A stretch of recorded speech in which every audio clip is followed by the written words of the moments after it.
everyone is talking about AI, but almost nobody is talking about how to use it properly. The difference between a bad answer and an amazing answer is just I use a simple framework that instantly improves AI responses. It's easier to learn, but surprisingly, a few people knows it. Let me show you how it works. Okay. အဲ့ဒီတော့ပေါ့နော်ကိုက AI ကို systematic ကြပေါ့နော်မမေးခင်မှာအဲ့ဒီ guideline ကိုမသိခင်မှာဆိုရင်ကိုယ်အနေနဲ့ဘာရင်သိရမလဲဆိုတော့ကိုက tools ကိုရွေးထားမှာ tools ကိုဆိုတာကဘာကိုပြောချင်တာလဲဆိုတော့ AI နဲ့အများကြီးရှိတယ် AI နဲ့အများကြီးတည်းမှာ AI တစ်ခုရွေးပြပေါ့နော်လက်ရှိဒီနေ့ခင်မှာဆိုရင်ပေါ့နော်ဟို AI တွေကဟို DeepSeek ChatGPT Gemini Grok ဟာအများကြီးပဲပေါနေကွာပေါနေတဲ့ခါမှာဆိုရင် AI နဲ့အကုန်လုံး live သုံးမယ်နဲ့ကျွန်တော်တို့တစ်ခုတည်းကိုစမ်းသုံးမယ်တစ်ခုတည်းကို master ဖြစ်ပြီဆိုရင်ကျန်တဲ့ຢာတွေအားလုံးမှာလေ master ဖြစ်ပါပြီနောက်ပြီးတော့ဗာလဲဆိုတော့ဒါကဘာနဲ့တူလဲဆိုတော့ကိုကသချင်းတီးကျင်တယ်ပေါ့နော်တူရီယာတွေပိုင်းနဲ့တီးကျင်တယ်ဆိုရင်ပထမဆုံးကျွန်တော်တို့ရွေးရမှာခါတူရီယာတစ်ခုကိုရွေးရမှာကိုက piano ဆို piano ကိုရွေးမှာဝါ guitar ဆိုရင် guitar ကိုရွေးမှာMadeline ဆို Madeline keyboard ဆို keyboard တစ်ခုကိုရွေးလိုက်ပြပြီဆိုမှာပေါ့နော်အဲ့ဒီတစ်ခုမှာ master ဖြစ်ပြီဆိုမှအခြားတစ်ခုကိုပြောင်းတယ်ဆိုရင်ဒါပို့ပြီးတော့အဆင်ပြေတယ်ပို့ပြီးတော့လည်း advance ဖြစ်တယ်ကွာအဲ့လိုမှမဟုတ်ဘူးဆိုရင်တော့ifs and buts ဘာလို့ဒီလိုဖြစ်သွားလိမ့်မယ်ပေါ့နော်အဲ့တော့ let's go firstly I yawn and stretched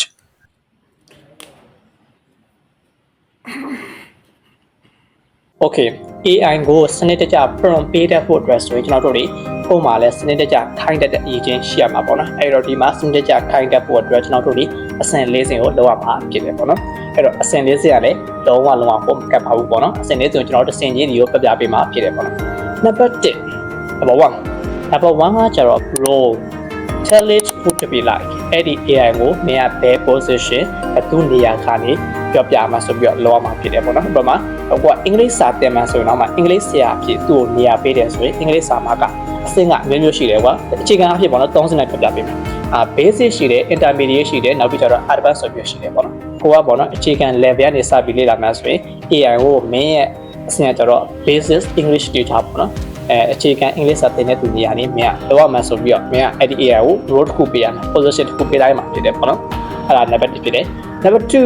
2ကကျတော့ပါလဲဆိုတော့ context give it all the background information အဲ့ဒီ AI ကိုပေါ့နော်ကိုယ်မှာရှိတဲ့သတင်းချက်လက်တွေရှားသမျှသတင်းချက်လက်တွေအားလုံးပေးရမှာပေါ့နော်အဲ့ဒီသတင်းချက်လက်တွေကဘယ်လိုမျိုးလဲဆိုတော့ကိုကဥပမာ dictionary ရှိတယ်မရှိဘူးလားအဲ့ဒါကြီးပေးရမယ်နောက်ပြီးကိုယ်မှာကတရက်ကိုစာလေ့လာခြင်းကဘယ်လောက်ရှိတယ်နောက်ပြီးကိုယ်မှာကပေါ့နော်ဉာဏ်လည်းကောင်းရင်ကောင်းတယ်မကောင်းရင်မကောင်းဘူး meaning ပေါ့နော် vocabulary ဘယ်နှလုံးကိုဖတ်နိုင်တယ်ဆိုတဲ့အရာတွေအားလုံးအသေးစိတ်ကိုလုံနိုင်တဲ့အရာတွေမလုံနိုင်တဲ့အရာတွေအချွင်းချက်တွေဒါစသဖြင့်ပေါ့နော်အဲ့လိုမျိုးအရာတွေအားလုံး AI ကိုပြောပြထားမှာဖြစ်တယ်ပေါ့နော်အဲ့ဒီအချက်လက်တွေအားလုံးပေါ့နော် background information context ဆိုပြီးခေါ်တယ်ပေါ့နော်အဲ့ဒီအချက်လက်တွေအားလုံးလည်းကြိုးပြီးပေးထားမှာဖြစ်တယ်ပေါ့နော် Number 3 command tell it what you wanted to do အဲ့ဒီ AI ကိုဘာလို့ရမလဲဆိုတော့အမိန်ပေးရမှာဖြစ်တယ်ပေါ့နော်ဥပမာနိုင်မှာတရားတွေလည်းရှိတယ်မင်းရဲ့အဆင့်ရလည်းမင်းရဲ့ role မင်းရဲ့ position လည်းဒီအဆင့်မှာရှိတယ်အဲ့တော့မင်းငါ့ကိုတရားတွေကိုငါ့ကိုရှင်းပြပေးရမယ်တင်ပြပေးရမယ်လို့ပြောရအမိန်ကိုရှင်းနေပေးရမှာဖြစ်တယ်ပေါ့နော်အမိန်ပေးတဲ့ခါမှာဘယ်လိုမျိုးဖြစ်ရမလဲဆိုတော့ဥပမာbasic level ကိုတင်မှာဒါပေမဲ့အမိန်ပေးတဲ့ခါမှာဒီ advanced level မှာရှိတဲ့ဒီအင်္ဂလိပ်စာပေါ့နော်စသဖြင့်လုပ်တွေအားလုံးသူ့တဲ့မြင်တဲ့အရာတွေအားလုံးတွားပြီးတော့မမေးနိုင်ပေါ့နော်မေးတယ်ဆိုရင်ကိုယ်အနေနဲ့မျက်စိလဲသွားမှာပေါ့နော်အဲ့လိုမျိုးဖြစ်တတ်တယ်နောက်ပြီးတော့ခက်မတင်ကိုကဝေဝါသွားမှာပေါ့အဲ့ဒါမျိုးကြောင့်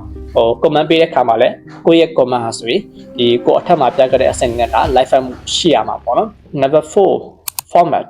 tell it how you want the output ထွက်လာမယ့်အရာကိုထွက်လာမယ့် result ကိုဘယ်လိုပုံစံမျိုးပေးစေချင်လဲပေါ့နော်ဥပမာA4 ပုံစံမျိုးနဲ့ပြချင်တာလား step by step guideline နဲ့ပြချင်တာလားဒါမှမဟုတ် daily lessons နဲ့ပြချင်တာလားဒါမှမဟုတ် question and answer အမေးဖြေပုံစံမျိုးနဲ့ပြချင်တာလားဒါမှမဟုတ်လေးချိုးပုံစံမျိုးစာရွက်တွေနဲ့ပဲပေးစေချင်တာလားဒါမှမဟုတ် PDF ပုံစံမျိုးနဲ့ပေးစေချင်တာလားဒါမှမဟုတ်ပေါ့နော်အသေးစိတ်ကိုပေါ့နော်ဒီစလုံးကိုချင်းကြက်လေးနဲ့ပေးစေချင်တာလားဆိုပြီးပေးရမှာဖြစ်တယ်ပေါ့နော်ဒီမှာလဲကိုပြောမဲ့ပုံစံတွေဒါထည့်ပြရမှာဖြစ်တယ်ပေါ့နော်အဲ့တော့ဒီအချက်၄ချက်နဲ့ဒါပေးတတ်တယ်ဆိုရင်ကိုယ့်ရဲ့ AI prompt ပေးတဲ့အခါမှာဆိုရင်လုံးဝပြတ်သားပြီးတော့ကိုယ့်ရဲ့ prompt ဆိုရင်အရန်ကောင်းပြီးတော့ result တွေ အောက်ပို့တရားတဲ့ကောင်းတဲ့အဖြေတွေပို့ပြီးတော့တီးကြတဲ့အဖြေတွေကိုရှာလာမှာဖြစ်တယ်ပေါ့နော်အဲ့ဒါကိုကျွန်တော်ကိုယ်တိုင်လည်းလုပ်ပြပေးမယ်အဲ့တော့ကျွန်တော်လုပ်ပြတဲ့ဗီဒီယိုကိုကြည့်မှာပေါ့နော် I have made a ready-made prompt but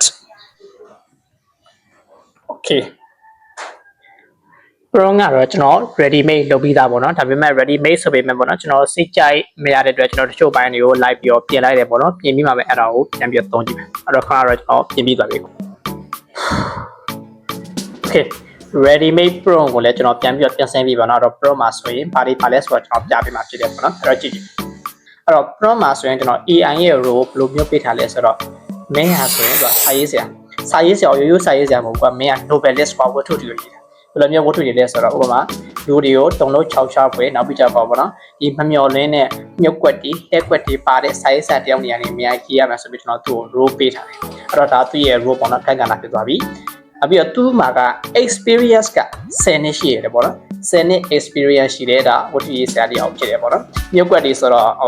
မြုပ်ကွက်တွေရောဇလန်းမြုပ်ကွက်တွေရောပါတယ်ဆိုတော့အများကြီးကစိတ်ဝင်စားကြကောင်းတော့မှာပေါ့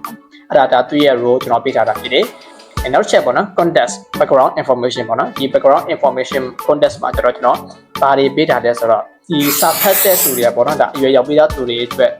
ဝတ္ထုကိုကြည့်ရမှာဖြစ်တယ်နောက်ပြီးကြတော့ပေါ့နော်ဒီ story ရဆိုရင် realistic ဆန်မယ် emotional ကိုလည်းဖန်ဆာနိုင်မယ်နောက်ပြီးပေါ့နော်ဒီစာအုပ်ကိုဖတ်ပြီးပြီဆိုရင်အဲ့ဒီစာအုပ်ကနေပေါ့နော်နောက်ထပ်လာအောင်မဒီစာအုပ်တွဲတွေကိုလူတွေကစူးစမ်းခြင်းစိတ်တွေနဲ့ပေါ့နော်ထပ်ပြီးတော့စောင့်မျှော်နေတဲ့ပုံစံမျိုးဖြစ်အောင်လုပ်ထားပေးတယ်သူကစာအုပ်ရဲ့အဆုံးထိပါစာအုပ်ဒီဘောလုံးအပြည့်တီကိုဒီစာအုပ်ကဆွဲဆောင်သွားရမှာဆိုပြီးကျွန်တော်ဒီ context ထဲမှာထည့်ထားတယ်နောက်တစ်ချက် command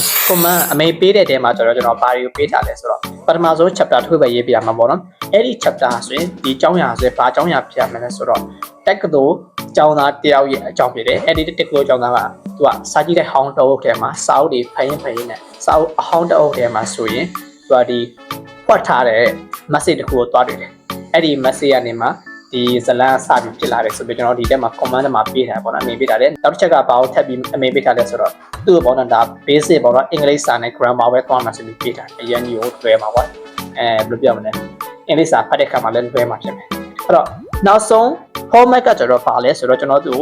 as part with PDF ဒါပထမဆုံးအပိုင်းဟိုမှာဒါ PDF ပုံစံမျိုးနဲ့ပေးပါဆိုပြီးကျွန်တော်ပေးထားတယ်ပေါ့နော်အဲ့တော့ဒီမှာဆိုရင်ဘာရလာမလဲဆိုတော့ကျွန်တော်ကြည့် let's go to the AI အားလုံးကိုကျွန်တော်ကဒါ copy paste လုပ်လိုက်တယ်ပေါ့နော်အဲ့ဒါဆိုရင်ပို့လွယ်ပါ I ask yes maybe သွားပြီကိုမတော့စပြီးတော့ analyze လုပ်နေတယ်အဲ့တော့ချက်လိုက်ဒီပါမှာတော့ကြည့် okay it's interesting let's go just watch just wait and watchဒီမှာကျွန်တော်တို့ဒါ format နဲ့ပေးပြီးတိုင်းပေါ့နော် format ပုံစံဆိုတော့သူက PDF ပုံစံ download လုပ်ပြီးမှရမယ်တဲ့အဲ့တော့ကြည့်လိုက်အောင်ချက်တော့ yeah okay PDF ပုံစံ down ပြီးသွားပြီဆိုတော့ I will check what the hell ဒီမှာအကုန်လုံးပြီးသွားပြီ Emily Carter was a second year university student she loved reading more than anything oh every is very easy ကွာဒီမှာရှိတဲ့အရာတွေအားလုံးပေါ့နော် text တွေ grammar တွေ vocabulary တွေအားလုံးကဒါအခြေခံစင်ကျောင်းသားတရားပေါ့နော်နားလည်နိုင်တဲ့ပုံစံမျိုးနဲ့ရေးထားတယ်ရမ်းမိုက်တယ်ဗျာကျွန်တော်ဒီမှာပတ်ချင်နေဆိုရင်အဲ့ဒီအရာကိုလည်းကျွန်တော်ရဲ့ဒီလက်တစ်ခုတည်းနဲ့ချပေးထားတယ်ပေါ့နော်အဲ့ဒီအနေနဲ့စဉ်းစားပတ်တဲ့ဆိုရင်လည်းအစီအစဉ်ဒီမှာဆိုရင်ဒါ first page ပေါ့ပထမဆုံးစာမျက်နှာမှာပေါ့ရမ်းမိုက်တယ်ကွာ wow I love it really great okay ဒါကတော့ကျွန်တော် AI ကိုကျွန်တော် prompt တွေအစင်းပေါ့နော် systematic ကြပေးထားတဲ့ပုံစံမျိုးဖြစ်တယ်ပေါ့နော်အဲ့တော့ဒီ result ကိုလည်းကျွန်တော်ရဲ့ဒီ Facebook မှာဆိုရင်လည်းလက်တစ်ခုချပြီးပေးထားမှာပေါ့နော်ဖတ်ကြည့်နေတယ်ဆိုရင်ပေါ့နော်အဲ့ဒီမှာလည်းတွားပြီးတော့ဖတ်တယ်ဆိုရင်လည်းအဆင်ပြေတယ်ပေါ့လုံးဝ prompt က systematic ကြတယ်ပေါ့လုံးဝအာမခံတယ်ပေါ့နော်